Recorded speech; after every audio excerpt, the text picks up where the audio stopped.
Since I was a small child, I have memories of going with my family to a local spot to watch fireworks on a chilly November night, before then feeling very hot, stood by a bonfire watching a guy burn.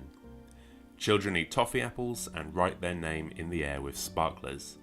This celebration happens on or around the 5th of November, as it was then, in 1605, when the gunpowder plot failed after Guy Fawkes was discovered with a whole heap of gunpowder, which he intended to blow up King James and Parliament. So who the heck was this man Guy Fawkes? It's thought he was born in York in 1570, which was during the reign of Protestant Queen Elizabeth I. Although his most famous activities happened during the Stuart era, most of his life was lived in Tudor times. It's thought his father was Protestant, but when he died while Fawkes was around 8, his mother remarried to a Catholic, and it's probably influence from his new stepfather and his family, as well as influences from school, that gave him his strong Catholic beliefs.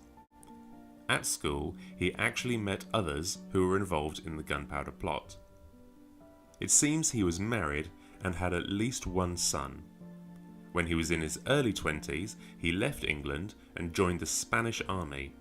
Possibly he was fed up with life in Protestant England and wanted to fight for a Catholic country.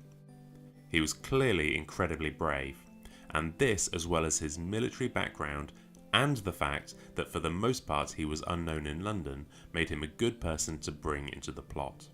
So how did the plot get started? Well, let's review the history. England had for the longest time been a Catholic country, but Elizabeth I was a Protestant queen. Now, unlike today where people can have perfectly healthy religious differences but still get along, it wasn't like that back then, and tensions between Catholics and Protestants were extremely high. You couldn't just say I'm Catholic and that's that. It was illegal to hear Mass, and this was not the kind of times you wanted to be breaking the law. Wealthy people even went as far as to build secret rooms in their homes to hide priests, but if they were caught, oh baby, they would be in a lot of trouble. The Pope, obviously not happy about the situation in England, made it clear he was against Elizabeth, which is a way of telling Catholics in England they should defy her. In 1603, Elizabeth died, and everyone held their breath to see what would happen with the new King James. James had already been king in Scotland since the age of 1, and now at around the age of 37, he took on England too. He was no stranger to religious issues. Scotland, like England, had its share of problems.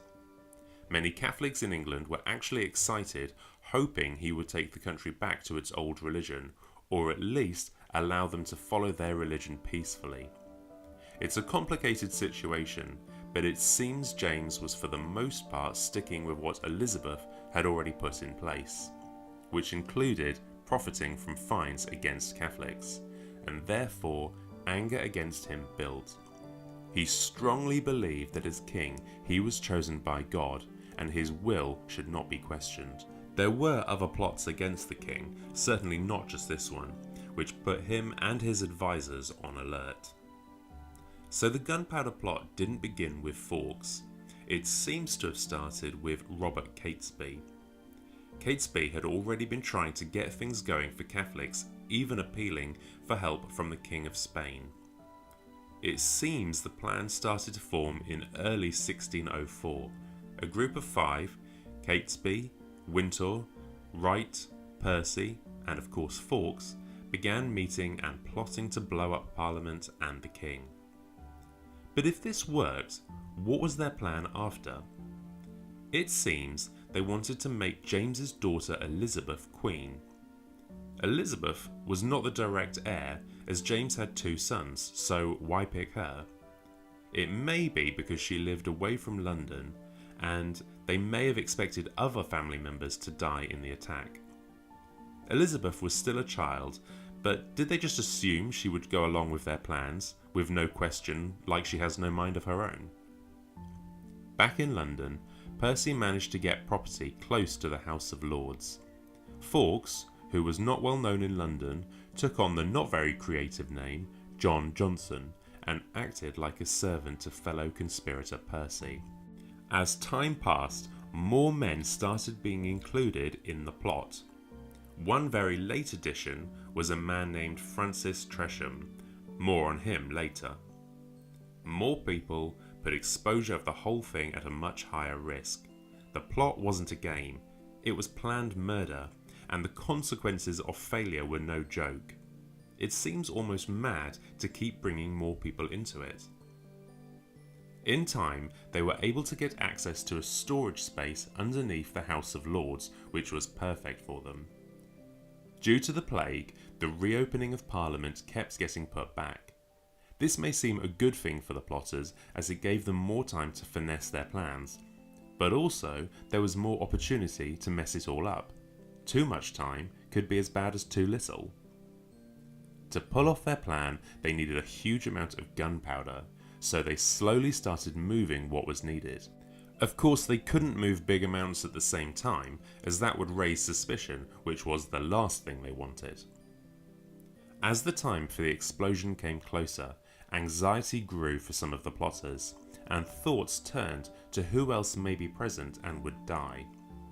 An anonymous letter was sent to Lord Monteagle, telling him not to attend Parliament. In the letter it said about a terrible blow. The letter was given to the king's men, and news of it even seemed to reach the plotters. It doesn't seem to be known for sure, but many feel the writer may have been Francis Tresham, one of the last men included in the plans. Apparently, even some of the other conspirators suspected him. Searches were conducted, but initially nothing was found. It was Fawkes' role to light the fuse, then make his escape. Other conspirators were positioning themselves elsewhere to carry out plans after the explosion. But further searches on the 4th of November found Fawkes with matches and a huge amount of hidden gunpowder. The plan had failed. Conspirators still in London quickly tried to get away once news started to spread. Fawkes was brought to the king, where he seemed to show little remorse except for the fact that the plan had failed. He was moved to the Tower and brutally tortured. He kept his silence at first, refusing to give names and details of the plot, but being human, he couldn't hold out and he confessed. Now the other conspirators needed to be arrested. Some, including the leader Catesby, were killed in this attempt. The news of the plot came as a shock to the people of England and abroad, and even Catholics condemned it. There was an investigation and trial, but the conspirators had little hope, and a nasty death awaited them. And so this is why on the 5th of November we celebrate Bonfire Night. Traditions about this day have changed a lot over the years. Apparently in the past, bells would ring, people would have a drink and listen to music. At some point, children started making their own guy and paraded it through the streets to raise money to buy their fireworks.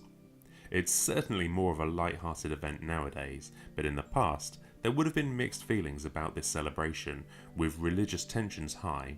Catholics obviously would not be super excited. The cultural significance is clear, as I'm pretty sure almost every child who grew up in Britain knows the words to the famous poem by John Milton. Remember, remember the 5th of November, gunpowder, treason and plot. I see no reason why gunpowder and treason should ever be forgot.